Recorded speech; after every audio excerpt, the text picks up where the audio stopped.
श्री स्वामी समर्थ. ज्या घरासमोर ही रोपं आपोआप उगवतात तिथं पैसा कधीच कमी पडत नाही. त्या घरात लक्ष्मी सदैव राहते.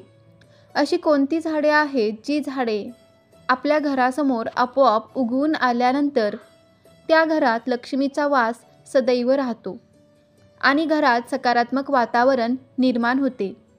घरात सुख शांती समृद्धी नांदते. घरातील आर्थिक परिस्थितीमध्ये सुधारणा येते. कोणती आहेत ती झाडे जाणून घेऊया.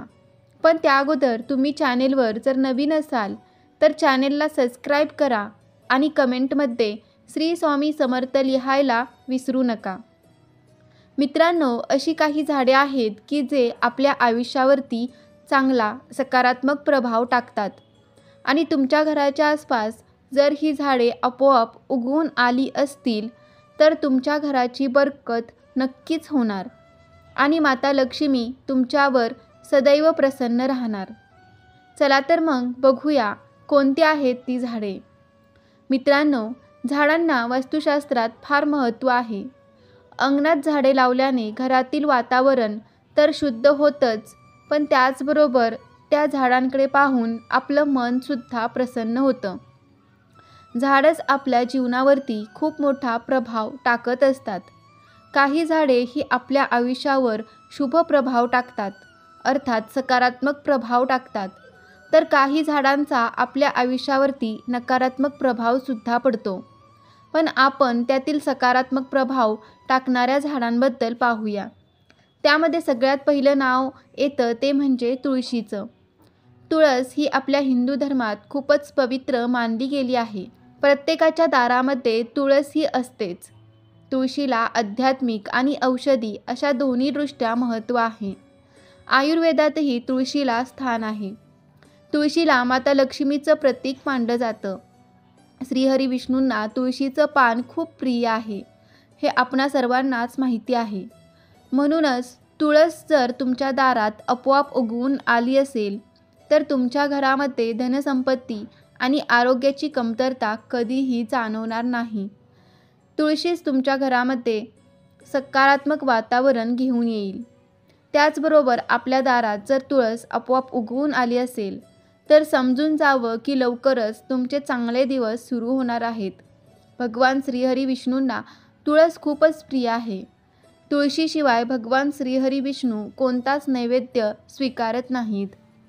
श्रीहरी विष्णूंना प्रसन्न करण्यासाठी तुळशीचं पान हे लागतंच. भगवान श्रीहरी विष्णू सांगतात की जो मनुष्य तुळशीची नित्य पूजा करतो त्याच्यावर कधीही कोणतंही संकट येत नाही. जो नित्य नियमाने रोज तुळशीची पूजा करतो त्याच्या सर्व आजारापासून सुटका होते. तुळशीमध्ये सर्व प्रकारचे रोग दूर करण्याची शक्ती असते. रोज जर आपल्या दारात आपण तुळशीची पूजा केली तर त्यांची सर्व संकटे निघून जातील. वाईट नजर तसेच सर्व नकारात्मक शक्तीचा नाश होईल. तसेच आपल्या घरात सकारात्मक शक्तीचा संचार होईल. तुळशीची नित्यपूजा केल्याने व्यक्तीला सुखसमृद्धीची प्राप्ती होते. म्हणूनच घरात अन्य कोणतंही रोप असो किंवा नसो, पण तुळशीचं रोप हे नक्कीच असावं. तुळशीचं रोप आपल्याला शुभ संकेत देत असतं. घरात जर लक्ष्मी देवीचं आगमन होणार असेल, घरात सुखसमृद्धी येणार असेल किंवा तुमची चांगली वेळ येणार असेल तर आपल्याला तुळशीच्या रोपाद्वारे याची माहिती मिळते. तुळशीचं रोप चांगलं उगवून आलं असेल तर समजून जा की तुमच्या घरामध्ये शुभ संकेत आहे. तुळशीच्या रोपाला पाणी देत असताना तुम्ही हे संकेत पाहू शकता. जर तुमच्या घरात तुळशीच्या आजूबाजूला इतर लहान रोपेही वाढू लागली असतील तर ते खूपच शुभ लक्षण मानलं जातं.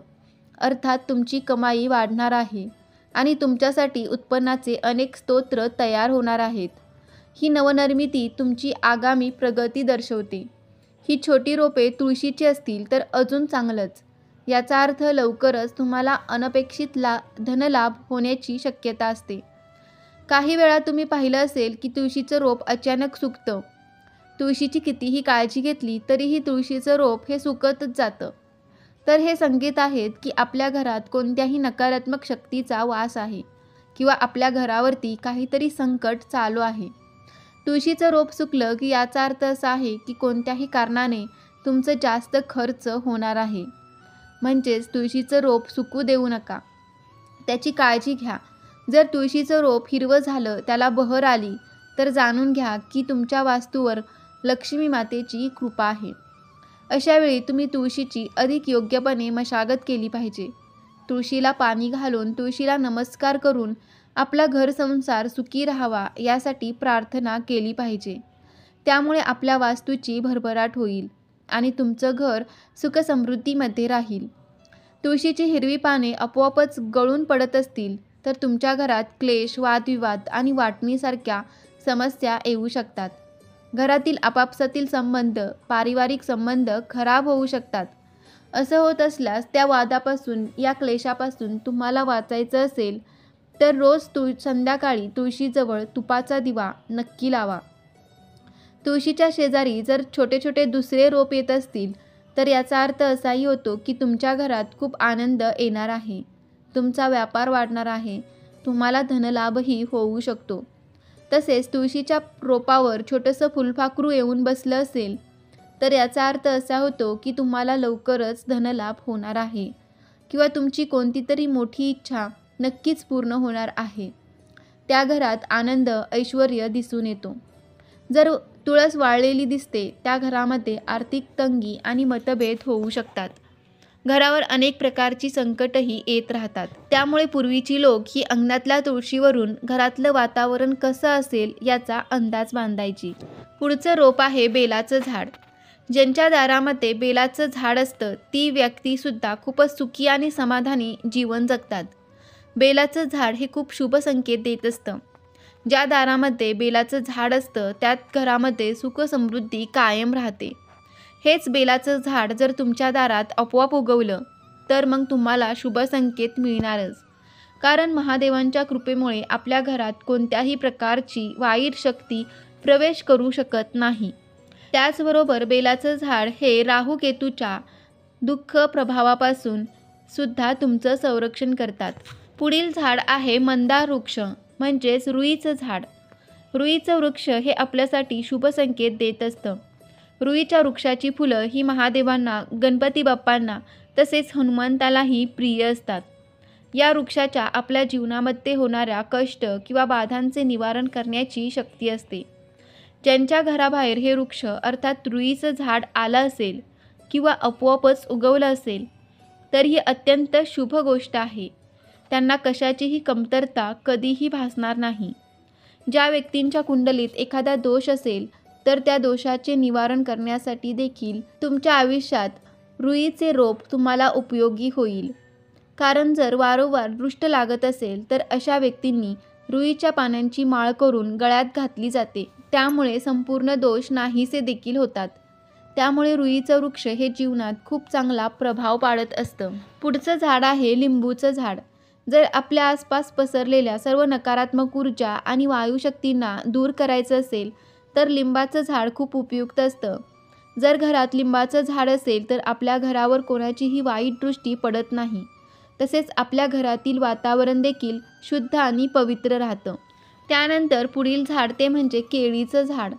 केळी आपल्या घरासाठी शुभ असतात. केळीचं झाड आपल्या घरात सुखसमृद्धी घेऊन येतं.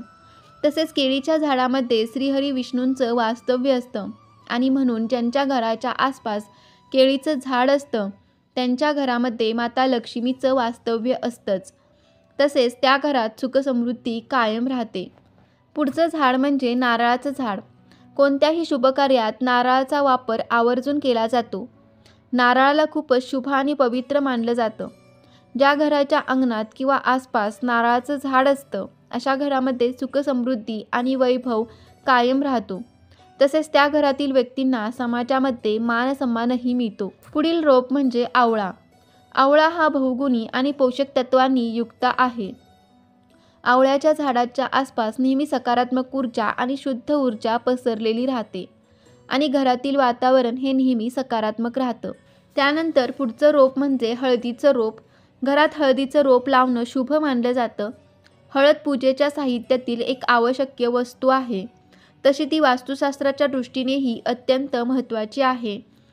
वास्तुशास्त्रानुसार घरात हळदीचं रोप लावल्याने सुखसमृद्धी वाढते आणि आर्थिक चणचण देखील दूर होते. तसेच हे रोप घरात लावल्याने कुटुंबातील सदस्यांचे नातंही घट्ट व्हायला मदत होते. हळद ही पवित्र मानली जाते आणि म्हणून प्रत्येक पूजेमध्ये तिचा वापर केला जातो. हळदीमुळे गुरुग्रहसुद्धा मजबूत होतं. तुमचं कौटुंबिक नातं दृढ होतंच आणि घरामध्ये सकारात्मक ऊर्जासुद्धा वाढते. त्याचबरोबर घरातील तिजोरीमध्ये हळकुंडाचा छोटासा तुकडा ठेवल्याने सुद्धा लक्ष्मीची कृपा तुमच्यावर होते आणि घरात कधीही पैशाची कमतरता भासत नाही. तसेच जर लग्न लवकर जमत नसेल तर आंघोळीच्या पाण्यामध्ये चिमूटभर हळद टाकून त्या पाण्याने आंघोळ करावी, कारण हळद ही गुरुग्रहाशी संबंधित आहे. विवाह जुळण्यासाठी गुरुचे पाठबळ असणे गरजेचं आहे, म्हणून हा उपाय ज्योतिषशास्त्रामध्ये देखील आवर्जून सुचवला जातो.